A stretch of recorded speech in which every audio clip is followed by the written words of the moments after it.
Մենք շարունակում ենք մեր ակցիաները, որ արդեն որոշ ժամանակ իրար վրա անում ենք, եւ այսօր սկսենք դրանից, որ 7.5 տարի արդեն Նիկոլը իշխանության է, եւ եթե սկզբից իր բոլոր ձախողումները ինքը միանգամից բարդում էր նախկինների վրա մեղադրելով նախկիններին, ապա 7.5 տարի բավարար է, որ անգամ փլատակներից հանել երկիրը, այլուր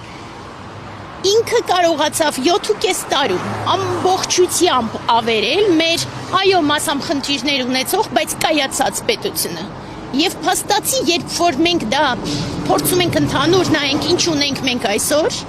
մենք այս ընթացքում կորցրել ենք մեր տարածքները, մենք կորցրել ենք Արցախը, բայց նաև կորցրել ենք Հայաստանի Հանրապետության տարածքները, ընդ որում տարածքները, որոնք որ սահմանված էին խորհրդային քարտեզով։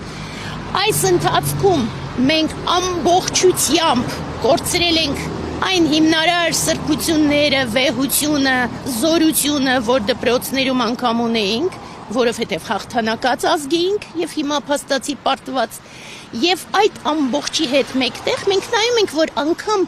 պետական մանր կառույցները փաստացի չեն աշխատում, այսինքն Նիկոլը հաջողեց տապալել ամբողջությամբ անգամ պետական ապարատը, եւ սա այն փաստերն են, որոնց մասին երևի թե անիմաստ է նույնիսկ հնչեցնել, այնուամենայնիվ նորից ու նորից հնչեցնում ենք նրանց համար, ովքեր որ դեռ սխալվում են կամ դեռ թյուրիմացության մեջ են։ Ըստ այդմ, երբ որ այդպես ավելի լայն ես նայում, հասկանում ես, որ Նիկոլը չարիք է։ Նիկոլը փաստացի այն չարիքն է,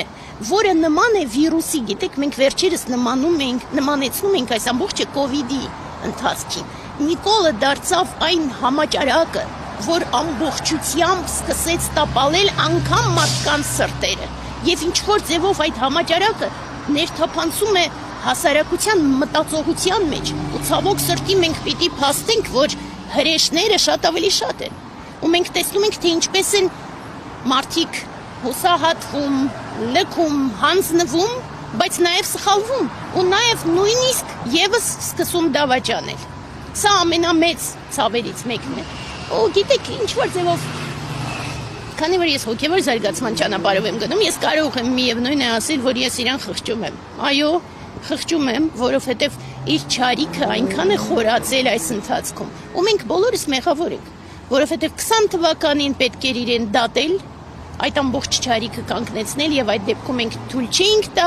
որ այս ամբողջը ավելի խորանար, հետո նորից լռեցինք, հետո 21 թվականին մեծագույն սխալ արեցինք, երբ որ գնացինք ընտրությունների իր հետ, եւ այդպես շարունակ այդ ամբողջը քայքայվում էր եւ այսօր մենք ունենք այն չարիքը, որ ունենք։ Եվ չնայած որ խղճում ենք իրեն, եւ չնայած որ հասկանում ենք, որ ցանկացած չարիք անխուսափելիորեն ինքն իրեն քայքայում եւ ոչնչացնում է, այնուամենայնիվ մենք ասում ենք, որ իր ամբողջ քաղաքականությունը նման է ծուռ հայելիների, եւ մեր այսօրվա ակցիան հենց ծուռ հայելիների մասին է, եւ ցավոք սրտի այդ ծուռ հայելիներում մարդիկ քայքայվում են եւս։ Ցավոք սրտի մենք տեսնում ենք, թե ինչպես այդ ծուռ հայելիներում աղավաղվում են մեր բոլոր սրբությունները։ Եվ Նիկոլի ամենամեծ չարիքը ըստ այդմ մենք անվանել ենք եւ անվանում ենք եկեղեցու հանդեպ իր արշավը, որը փաստացի քրիստոնեության դեմ իր արշավն է։ Եվ ըստ այդմ տարբեր ակցիաները շարունակելով մենք այսօր ներկայացնում ենք իր ծուռ հայելիներից մի քանիսը միայն։ Ծուռ հայելիները այնքան շատ են, բայց զուտ մի քանիսը ներկայացնելը շատ կարևոր է, որպեսզի հասարակությունը գոնե այս սարսափելի փուլում ի վերջո սթափվի։